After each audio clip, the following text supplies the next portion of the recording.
Hello and welcome back to episode number 2 of The Walk and Talk, the podcast that enables me to come with you on your dog walk and share my most valuable insights and top training tips from more than a decade spent working as a multi-award-winning dog trainer right here in the UK. Now, if this is your first time here, welcome. It's nice to see you. Get those headphones and wellies on and let's go. And if you're listening to this in the UK this week, I'm going to go out on a warm and sunny limb and say you might not even need to bring your big winter coat, guys.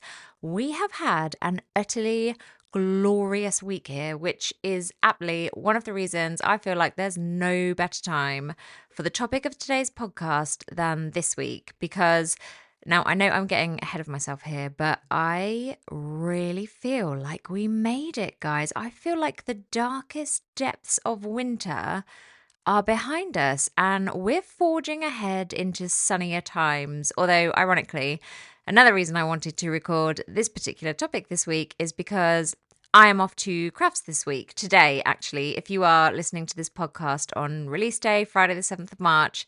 And I think it was not last year, but the year before that we actually travelled through the wildest blizzard to get to Crufts. Everything was covered in snow, it was freezing cold, and it very much did not feel like we'd escaped the shackles of winter. So here's hoping I haven't just jinxed it for us all for celebrating this little full spring. But what can I say? I have been loving the feel of the sun on my face on my dog walks this week and loving walking out of the house with a white dog and returning home with a white dog because the mud is finally abating. So 3 cheers for spring. Anyway, if you've come back after my very first episode last week where I talked all about the diva that is the teenage dog, well, welcome back. Thank you so much for joining me again. It truly is an honour.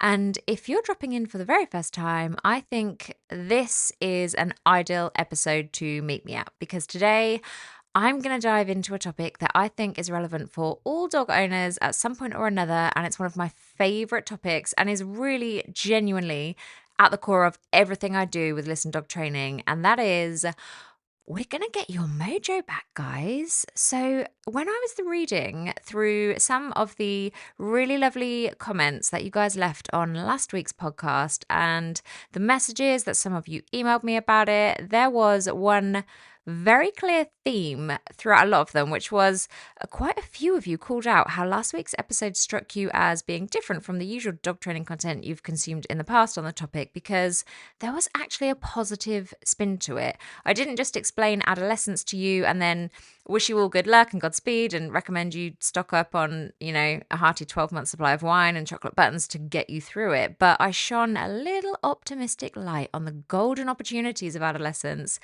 and how you can actually take this time where, in all honesty, if you haven't sworn at your dog yet, well, he is about to get a 5-star education in the post-watershed language, and you can hack it to achieve incredible long-term gains and really use what you know to your advantage to shape this little terrorist into a pretty spectacular adult dog if you don't give up and lose your mind halfway through the process. Because this is honestly the energy I love to bring to dog owners, especially the owners who have been feeling stuck or frustrated or hopeless or just a bit meh about their training lately.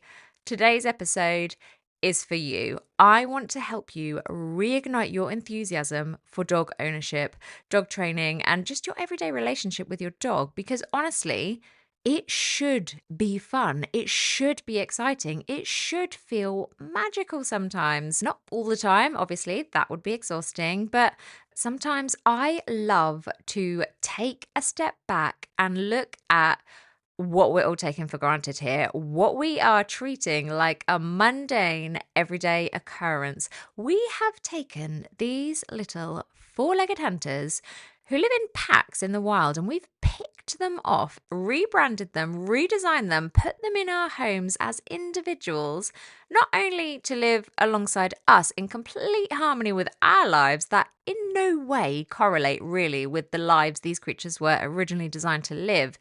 And not only that, they absolutely adore us. And not only Do they adore us, worship us, follow us around, come to the pub with us, play in the park with us, curl up on our laps or in our beds every night?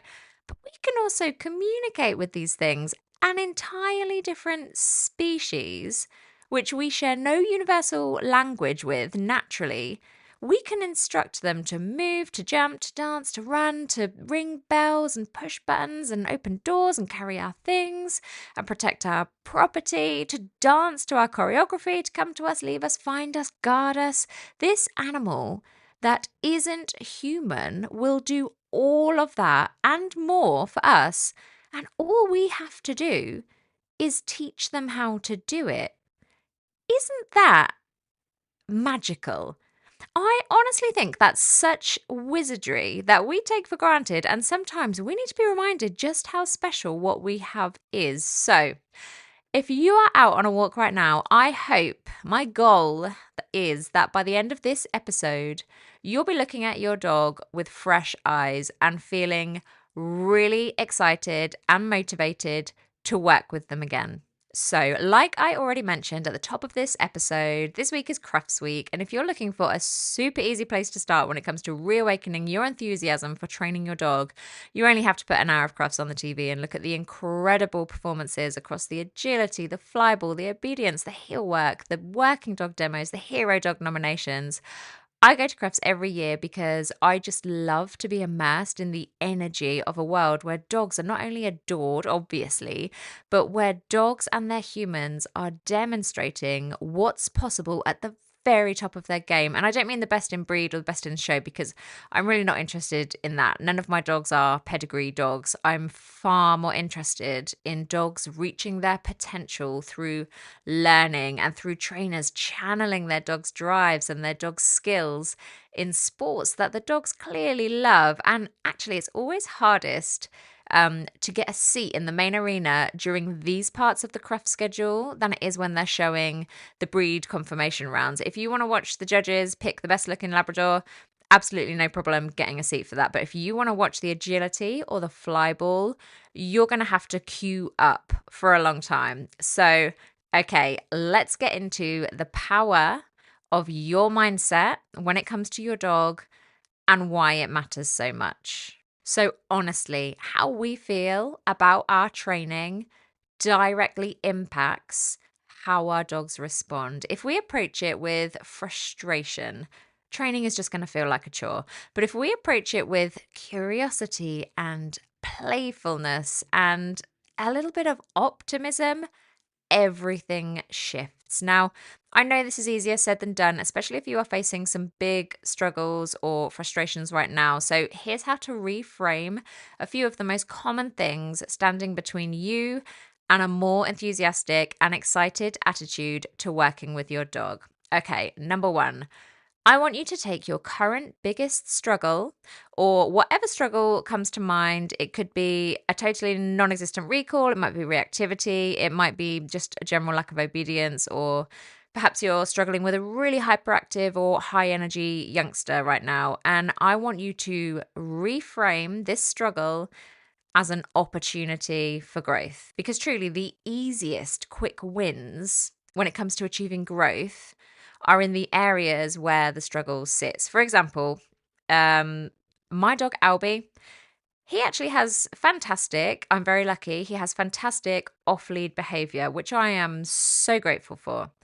But where there's definitely room for growth right now is his dog neutrality. He's a teenage dog, so he's very much in that phase of spotting every dog and losing focus when he does. So this is a fantastic area for growth for us. This is something I could set some micro goals around, or I could slightly redesign our lifestyle around to see if I can achieve some progress here. And spoiler alert, we are already doing these. So freestyle training aside, which is the main thing we work on day to day, I'm prioritizing a few things like heel work on the lead, spontaneous check-ins, the eye contact cue, and pushing and testing his engagement in distracting environments. And I'm chalking up every little win with joy. Last week during our freestyle training, I did some really silly distraction stuff whilst working on him maintaining eye contact, and he did amazingly at that.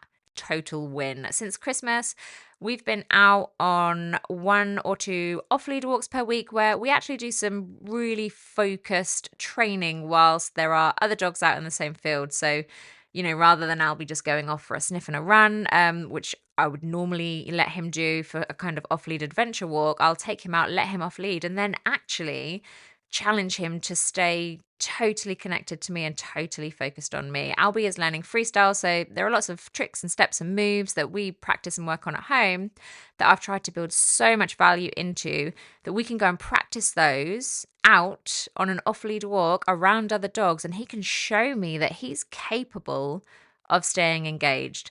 That's another amazing win every time that happens. Ultimately, if your dog has a weakness in a certain area, rather than just feel deflated because you didn't just get gifted the perfect effortless dog that you've seen on TV or that your friends have or that you walk past on your daily walk every morning, take it as a challenge accepted and get creative.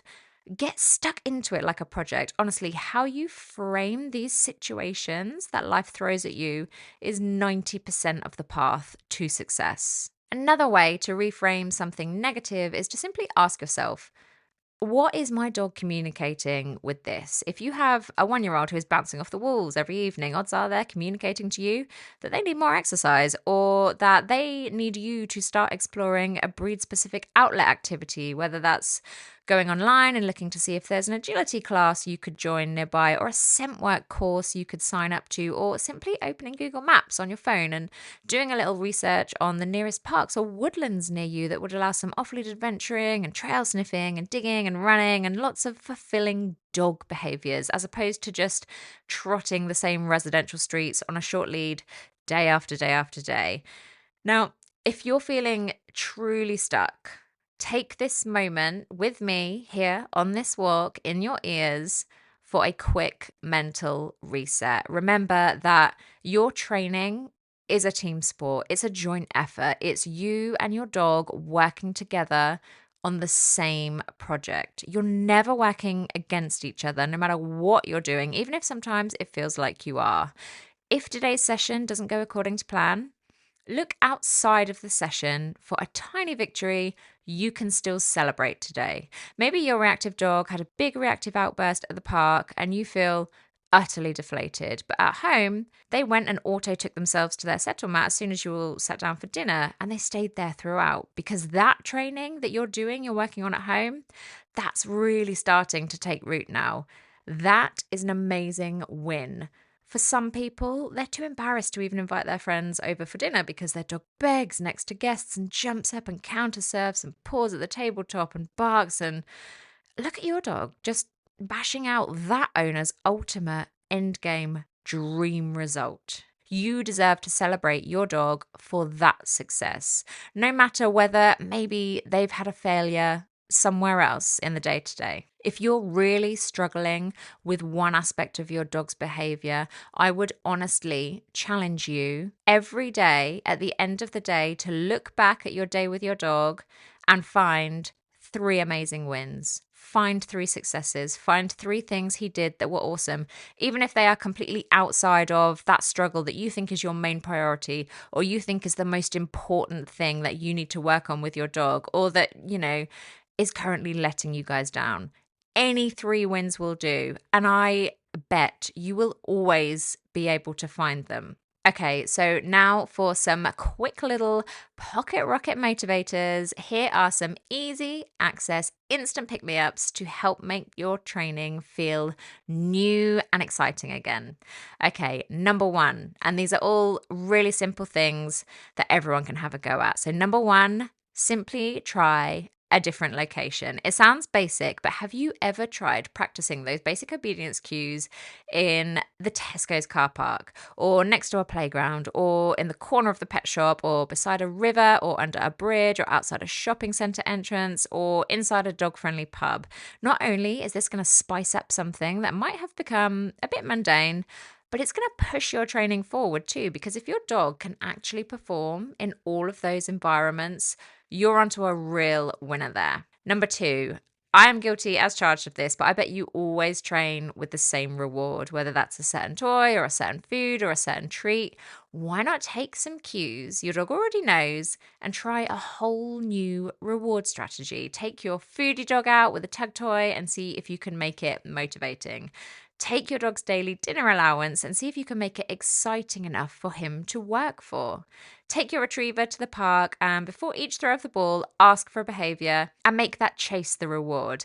Think of a selection of ways you can mix up what you're doing to bring the excitement back and make it feel fresh again. Number 3, and possibly my favorite, stop what you're doing and teach something entirely pointless, which, by the way, is a trick instruction because nothing is truly pointless in dog training. Even if you teach your dog a circus trick like jumping through a hoop or waving at you, if you succeed, you've actually taught them so much more than just that trick because you'll have taught them how to learn. You'll have taught them trial and error. You'll have taught them some proprioception, most likely. You'll have grown their ability to focus and respond to you. And through all of that, you'll have made them that little bit more teachable for the next thing you work on and the next and the next. And what I love about teaching something fun and frivolous like a trick is there's no emotional weight tied to it for you or your dog. There's nothing riding on it. It's not like if he fails at this, he'll always be a nightmare to walk, or you'll never be able to have guests in the house if we can't crack this. It's just pure unfiltered fun for fun's sake, and it's a great way to reignite your joy. Number 4, make a little list of 2 or 3 goals, and that can be just 3 fun tricks, or it can be some obedience cues, or it can be some behavioral goals like the doorbell rings and my dog does not bark, or a mixture of any and all of those things. Stick it up on the fridge, and then whenever you have a micro opportunity to train, I'm talking 2 minutes whilst the kettle boils, or 3 minutes whilst you're microwaving the beans, or whatever, pick something on the list and work on it a little bit. Just 2 or 3 minutes, a few times a day. That's literally it. And that's all you need to make tangible progress on any training goal. And let's be honest, you were just going to scroll on your phone anyway. So it's literally net nil on time spent and everyone's a winner. Finally, number 5, if all else fails, remember the act as if technique. So I want you to approach everything with the attitude that it's going to be amazing. Putting a lead on your reactive dog ahead of this morning's walk, act as if it's going to go just fine, better than fine. It's going to be a lovely walk in the sunshine and you're very much looking forward to it. If you're about to work on teaching your dog to leg weave, act as if he's going to absolutely smash this because you know he's a genius. Your energy will change and so will theirs. And remember, dog training really isn't just about the results. In fact, for me personally, I don't think it's about the results at all because 9 times out of 10, no one else even notices the thing that you've been obsessively working on for months or the behavior improvements that you thought you'd never ever get to see. But it really is about the daily journey, the things you do together, the experiences you share, and the progress you build over the weeks, months, and years together. Because ultimately, when he's not here anymore, this is what you're going to look back and remember, right? So if you've been feeling stuck or bored or frustrated, I challenge you today to try one new thing. Change up your mindset and remind yourself why you decided to spend all that money on bringing home this little 4-legged thing in the first place. If you need any help with any of the struggles I've mentioned in today's episode, I have instantly accessible downloadable training packs on my website at listendogtraining.com, covering everything from reactivity to recall and everything in between, filled with weekly training schedules, daily exercises and trackers, and a wealth of guidance on how to move forward with your dog and achieve the results you're after. And if you enjoyed this episode, I would be so grateful if you could take just 2 seconds to drop me a rating or a review wherever you are listening to your podcasts, and remember to subscribe so that I can join you on a dog walk next week with even more of the good stuff when it comes to living your very best life with your dog. Thank you so much for listening. Honestly, it truly is a joy. And don't forget to tag me at Listen Dog Training in your training wins this week, or send this episode to a fellow dog lover in need. And I will see you next Friday.